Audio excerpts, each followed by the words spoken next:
I like trains.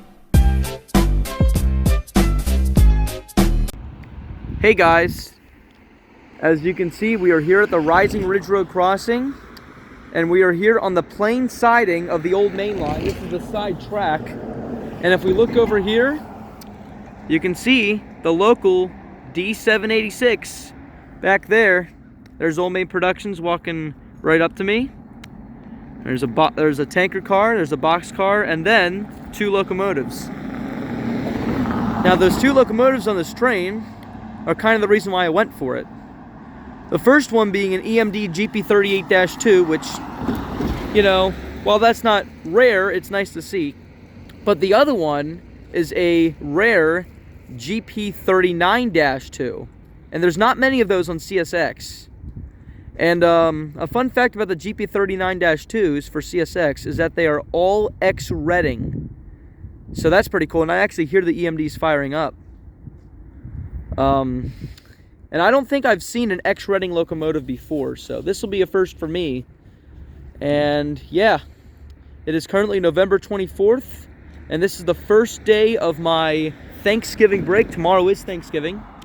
And yeah, it's good to be back in town. Of course, you guys aren't watching this in November, you're watching this in February, but yeah, I'm not sure if this is the only train I will catch over the break. It might be, but I honestly don't know. I can't tell you guys, so I guess it's going to be a surprise, but that's a good thing, right? Anyways, before we get into this train passing us, let's get into some history. So I'm actually going to ask Old Main Productions to give me some history about these rails, because we noticed something interesting about them. They're definitely older than the rails that are used on the main track on the Old Main Line. They definitely look a little bit more rusted up. So why don't you give us some information about this? Yeah, so if you look closely at the rails, you can see a couple date codes. So down over here, you can see that's a 1990 rail. And on this side here, this is a 1988. Where? And I don't know where. Oh, there it is. 1988. Now, this is not welded rail, and this is because this was a section of track and it went further originally. But this went right into downtown Mount Airy to the train station that you know today. Way back. Way back there. Literally to downtown Main Street and past there, because, you know, if you ever heard of rails to trails, you can actually see the abandoned track down there. So these tracks used to be used way past where they are now, but it's nice to see that they're still used for this local D786, which of course, that's one of the reasons why they're not as well maintained, because it's only used for one train. So yeah, anyways, let's see what else he has to say. So, as I'm looking over here, I can tell that they definitely replaced the ones by the crossing up there earlier, because you have cars going over it, train has to stop, activate the crossings, etc. Then if you look down here, this rail, yeah, look at that. 1906. 115, this rail is 115 years old. So very cool. Now you can see this is, like I said, still bolted rail, and it's not exactly welded. Yep. And that creates these bumps in the rails right here, which is like it ends up being a rough spot. So you can't go fast over these. You can't have very heavy loads, but that's perfect for small locals like this. Yep. So if you ever take a look at the Old Main Line, it's all welded rail, and most of it was redone in the 70s after Hurricane Agnes wiped out a ton of it. And that actually wiped out the last of the double track on the Old Main Line. Only that parts that remain of that are sidings. So, I hope you enjoyed that little history lesson, guys. Make sure to check out my channel. Yes. Check out a couple other local channels. I believe there's a few in this local area that I highly recommend. There's the Train Seekers, that Western Maryland guy, Railfan Ryan. Yep. Plenty of good people who have tons of information about this area, along with the Old Main guy. Yes. So, without further ado, I hope this train starts moving. Yeah. We're gonna get ourselves a good lunch after this. You got that right. We're going to Jersey Mike's. But anyways, yes, thank you, Old Main Productions. And yeah, I know this is a pretty long intro, but you guys will see in the title that I went into some stuff. But yeah, pretty cool history here. And yeah, we will see when D786 leaves. It should be very soon. And I think I'm going to leave it at that for now. So stay tuned for the train and have a great day. Oh yeah, guys, I actually forgot one part. So you guys probably remember me catching D786 here about a year ago. It was like last December. Because the locomotives are not in the front, the train won't be honking at this crossing. Rather, they'll actually have a flagman stand here at the crossing to wave down traffic to make sure all the cars stop so that the train can back through the crossing. So that would be pretty cool to see as well. So figured I'd tell you guys that. Not sure if you guys knew that was going to happen already, but if you didn't, there you go. And yeah, now I think that's going to be it for the intro. And the next part, you guys will be seeing D786 backing out of Mount Airy with a pair of Jeeps and featuring a EMD GP39-2, which is X-Redding. So stay tuned for that, guys. And yep, you guys will see the next part right about now. I decided to do a voiceover for this part of the video because I failed to give a good explanation when actually recording. Pictured here is one of the trucks that serves the Willard Agricultural Facility plant located in Mount Airy, Maryland. This truck was arriving at the facility to pick up the fertilizer that D786 unloaded from its tankers.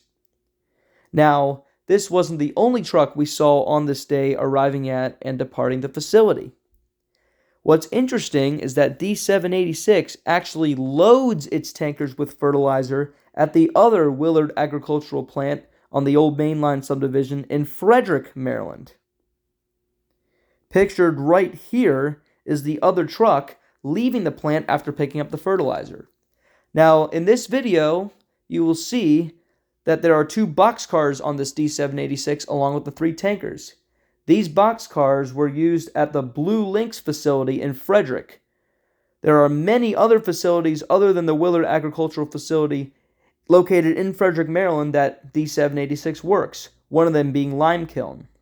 Sometimes D786 even has lumber on center beams for it to unload. I'm not 100% sure where it unloads the lumber, but it's definitely in Frederick. So without further ado, sit back, relax, and enjoy this video of D786. The air pressure on the back. Alright guys, as you can see back there, here comes the flagman walking to the back of the train, and D786 is about to leave. So here we go. There he goes. Climbing onto the back of D786. And here we go, guys. Alright, 2361, good release, drop 3 on the 30 second. Probably just heard the just said to back up. Here we go. Now D786 is moving out. That's cool. You got to just watch the employee talking the radio. You could actually see him pulling the radio out, and then you hear him right afterwards. All moving. On the move. Here it comes.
here.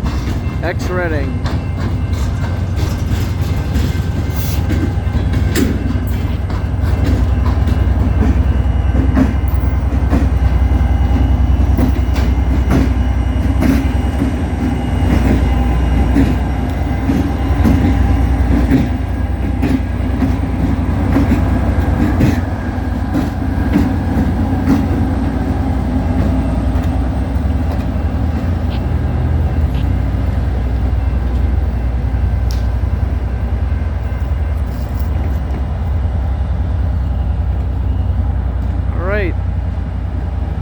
Very cool.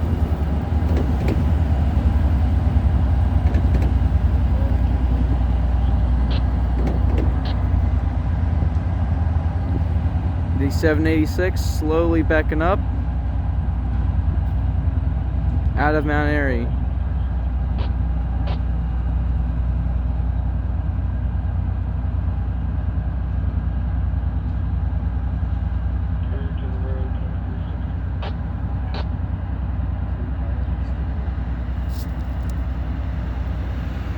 Yep.